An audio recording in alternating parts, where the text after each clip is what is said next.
first two down looking. Make it three. Miller, frozen. And Mitch Sanger off to a hot start in this contest. 3 Ks, all looking. Towards national recognition at this point. Breaking pitch, strike 3.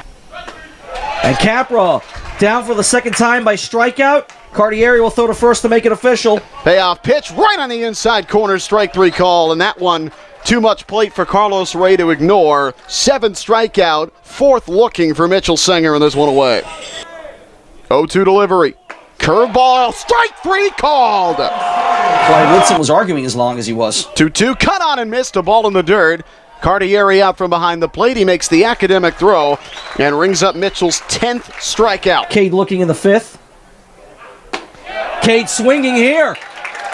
I just pay attention to what Perk and Logan did and worked well with Nick today. So, I don't know, we kind of had a plan on what to do for each hitter and executed it relatively well. Yeah, Tracy Woodson, who is a Richmond coach, is a great guy and a well-coached ball club, and obviously a big leaguer. He just came up to me and said it's the best lefty he's seen in 15 years. So, and he goes, and we've played them all, and so it's a big compliment to Mitch.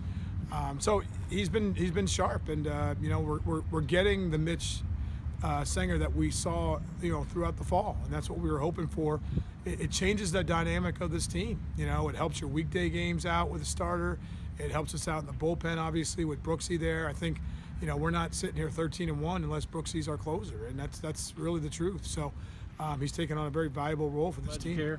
I didn't care about the second no-hitter, but I struck the guy out before, and that would have just been better. I don't know, to just end the inning or whatever. But he should be ranked now. I'm tired of not being ranked. UCF's ranked, and we beat them, so I don't know. We're still rolling.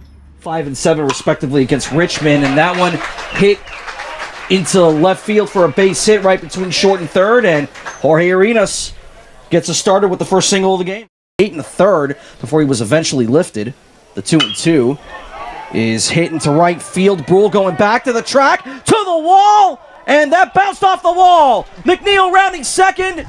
He's looking at 3, and he'll get it standing up. Looking none the worse for wear right now as he'll hit that between short and third for a base hit. And the Hatters have their first lead of the contest as McNeil will trot home. It's 1-0 Stetson. 1-2 coming to Arenas. And he puts it into the air to right. This is a borderline sac fly territory. McNeil tagging. Here he goes. Catch made. The throw is way offline, and the Hatters get another run. No, that was pretty crazy.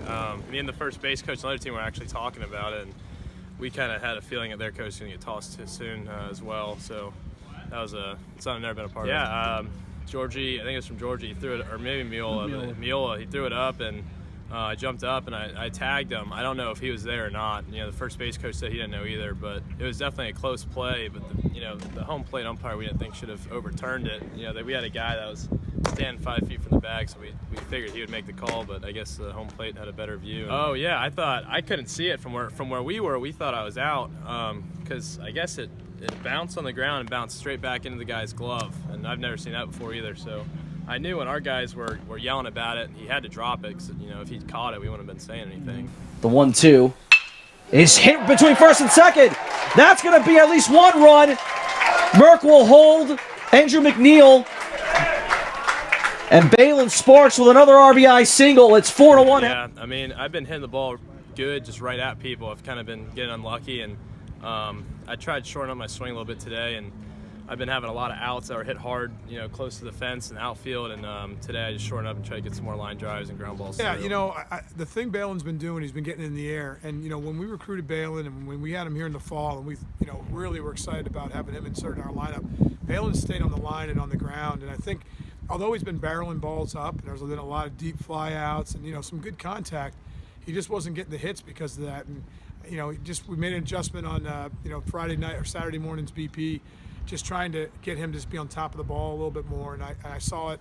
Obviously today, last night he wasn't able to do it because he got knocked out. But today it was big getting the RBIs. We needed it. We were a little disappointed that we weren't ranked yet, so we were kind of all talking the dugout and throughout the clubhouse this week and saying maybe we get one more sweep week, we'll have a chance to be in the top 25. So hopefully they see us. Wonder if Brooks Wilson will get a start. 0-2, ground ball towards shortstop, backhand Arenas, long throw from the hole, stretched by Sparks, and he got him. Great scoop off the dirt from Balin, and Jorge deep in the hole to make that throw. You talked about Hit. I think he actually may have been hit. 3-2, hit towards third. 5 to 4 to 3. Double play. 2 outs on the board. It's almost like he does it by feel, I think. If there's a pattern I've never noticed it. High chopper to third, scooped up by Miola, throw it up first. Well done to get out of the inning. John Miola making a hard play look easy. he is as slick as they come over there at third base, isn't he? But I think his hitting has really improved ever since he was benched in the Purdue game. Yes. Kuz going on the first throw to second, barely beat it out with a foot first slide. He has the mentality to be a closer. Oh, no question. He's a complete bulldog. And it looks Pop like he's up. got number 8 here. Yep, that's shallow left. Bogart underneath it. And the Hatters get the sweep. Brooks Wilson with his 8th save of the year. He remains perfect as the Hatters get the 5-1 win over the Richmond Spiders. Yeah, I thought, obviously an early morning turnaround. Both teams had to kind of show and go. And, the energy for both teams was pretty good. Obviously we got good pitching again. It starts on the mound. Mitch, I thought he was very sharp today. Kept them off off their balance a lot. And we played pretty good, clean defense. We had a chance to, again, left some guys on base. And then, obviously got a big 2-out hit with Balin to kind of take momentum of the game. And then, obviously, you got to win the game no matter what happens. And, sometimes the zones are big and sometimes they're tight from the umpire. Sometimes there's an out call that goes your way and sometimes it doesn't. That doesn't affect it shouldn't affect the way the outcome of the game. But, we just had to keep battling and, obviously they were able to break out, score a couple runs, get a little momentum. And then certainly kind of like the trend we've been doing is getting into the later innings into people's bullpens and putting up another, security run or two. Yeah, we're taking one at a time. I mean, we got Joey going on Tuesday, staying on schedule where he's been, and we got guys that we need to pitch. I mean, we threw Ryan Stark out there, and he hasn't been out there in 2.5 weeks. I mean, Eric Wiebke hasn't pitched yet. Vlad, Orbic, Austin Wood. I can go down to even some other guys. Chris Gonzalez, we're excited about getting him on the mound as a lefty, and so we're going to need to get those guys some innings this week. And try to win some of these games. I mean, there's some good teams. What's going to happen is Army's going to come in here and play very sound and tough, and they've got some really good wins on their schedule. And then URI is going to come in here next week, and they're going to run a lot of good arms at us. They can really pitch it. So, we're going to be in tight ball games, I think, going all the way through the end of the week, and we just want to win series and try to stay ahead of the game.